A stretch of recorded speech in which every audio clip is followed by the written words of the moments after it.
Madame, Monsieur, bonjour, bienvenue à cette émission. Je suis le docteur Faustin Roger Tapa de Health Horizon International, Integrative Practitioner.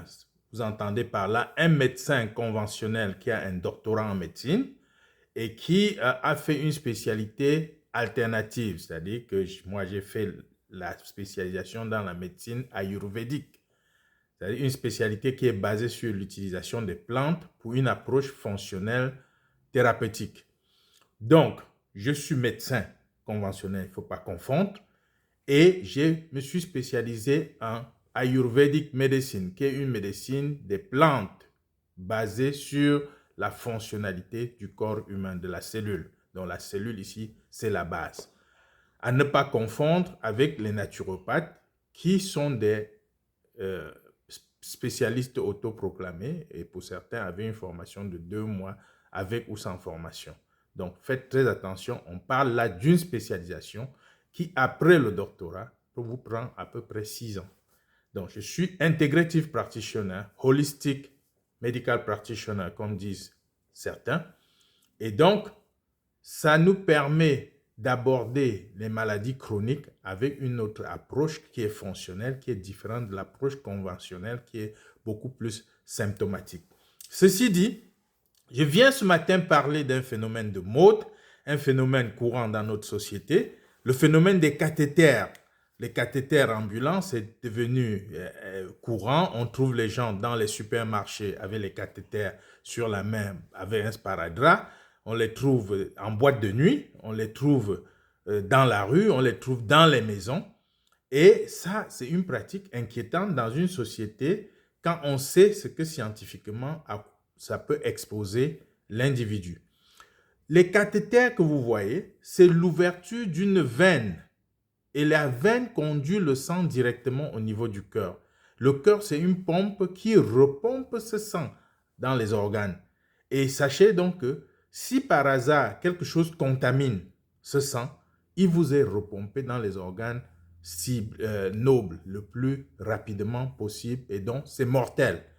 C'est pour ça que les cathéters peuvent entraîner des embolies, c'est-à-dire que les boules de gaz qui vont aller boucher les artères pulmonaires et provoquent les morts subites, qu'on trouve souvent, on dit qu'il n'avait que le palu, il est allé à l'hôpital et il est mort. Ça peut provoquer des caillots de sang au moment de la recherche de la veine, les thromboses qui vont aller boucher les artères pulmonaires également et qui peuvent provoquer les morts subites. Donc, et ça peut également se contaminer, transporter des bactéries qui vont aller directement dans le cœur et être propulsées dans tout le corps par le cœur. Donc, l'utilisation des cathéters n'est pas anodin, ce n'est pas un jeu, ce n'est pas une plaisanterie. Donc, vous ne pouvez pas ouvrir une voie sur le cœur avec qui conduit des éléments au niveau du cœur sans risque pour le corps, sans risque pour les organes internes et sans risque pour les organes externes également. Donc, l'utilisation des cathéters est très dangereuse quand ça se fait hors du milieu hospitalier. Maintenant, voyons pourquoi les gens utilisent le cathéter et c'est devenu la mode. Le traitement du paludisme ici est la cause principale. Et deux choses à mentionner. Le traitement du palu ne se fait pas par les perfusions. Je suis désolé, le traitement du paludisme ne se fait pas par les perfusions. Et de deux, le paracétamol n'est pas un médicament antipaludique. Donc, les gens prennent le paracétamol pendant 1 semaine, 2 semaines.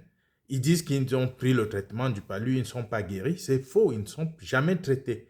Et du coup, la conclusion, c'est qu'ils ont le palu dans le sang ou bien ils ont la fièvre typhoïde.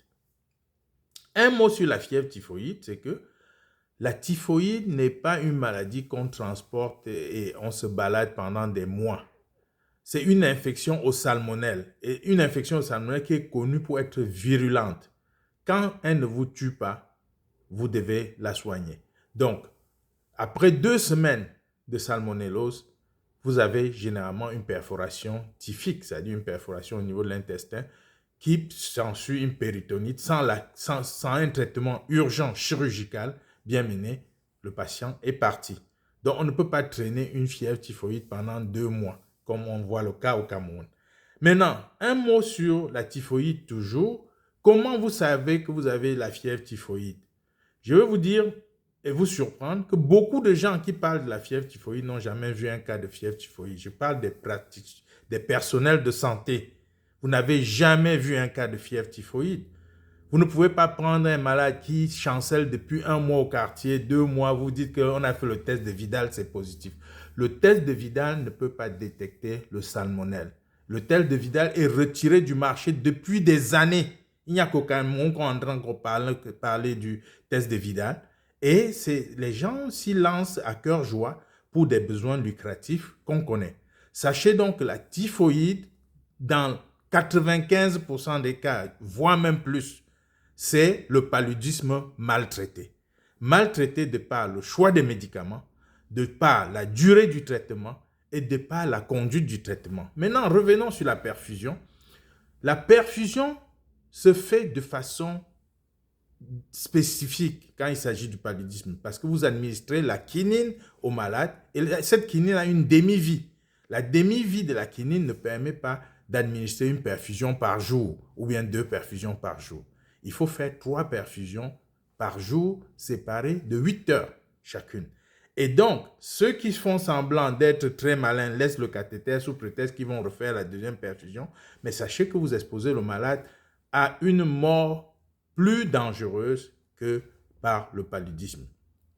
Donc, pour nous résumer, le cathéter intraveineux est très dangereux et doit être utilisé en milieu hospitalier exclusivement.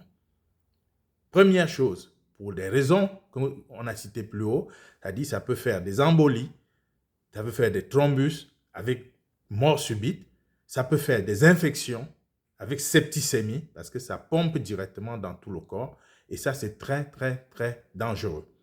Deuxième chose, le paludisme ne se traite pas au paracétamol, le paludisme se traite aux antipaludiques et en fonction de la charge parasitaire du malade, il faut prolonger le traitement à 5 jours. Pas généralement,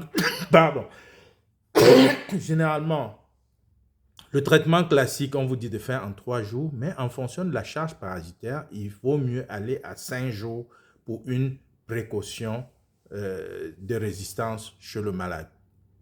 Le traitement à la quinine, à la perfusion, est un traitement d'urgence qui se fait et s'arrête dès que le malade peut avaler. C'est-à-dire que si vous avez fait les perfusions le premier jour, le malade s'est amélioré, il faut passer à la voie orale. C'est automatique. On ne doit même pas hésiter. Donc, la perfusion n'est pas le traitement du paludisme. Ça, c'est connu. Et la troisième chose, la fièvre typhoïde ne court pas les rues. Ce n'est pas la fièvre typhoïde que vous avez quand votre maladie traîne, c'est que vous avez maltraité le palu. Et dernière chose, non des moindres, nous sommes en zone endémique du paludisme. Donc, tout le monde a le paludisme dans le sang, dans le foie. La forme résistante, le cryptozoïde, comme on les appelle, se trouve dans le foie de tout le monde. Donc, si vous partez même du Cameroun, après un certain temps, vous pouvez faire le palu. Ça, il faut le retenir. Et au Cameroun, chaque fois que vous vous sentez accablé par un problème de santé, éliminez le paludisme parce que tout le monde a le palu. On cesse de voir les gouttes épaisses négatives, gouttes épaisses. Gouttes épaisses, ça ne fait pas le diagnostic absolu du palu. Encore qu'il faut faire au moins 3 gouttes épaisses pour conclure la négativité. Et il y a chez les parasites ce qu'on appelle les périodes de ponte négative qui font que vous pouvez faire votre test, il est négatif, alors que le malade est en train de mourir d'une charge forte du paludisme. Voilà un peu pour parler du sujet. Méfiez-vous des cathéters. Utilisez les cathéters exclusivement en milieu hospitalier et prenez le temps de traiter votre paludisme convenablement avec des médicaments appropriés. Je suis le docteur Faustin Roger Tapa de Health Horizon. Je vous reviens bientôt avec d'autres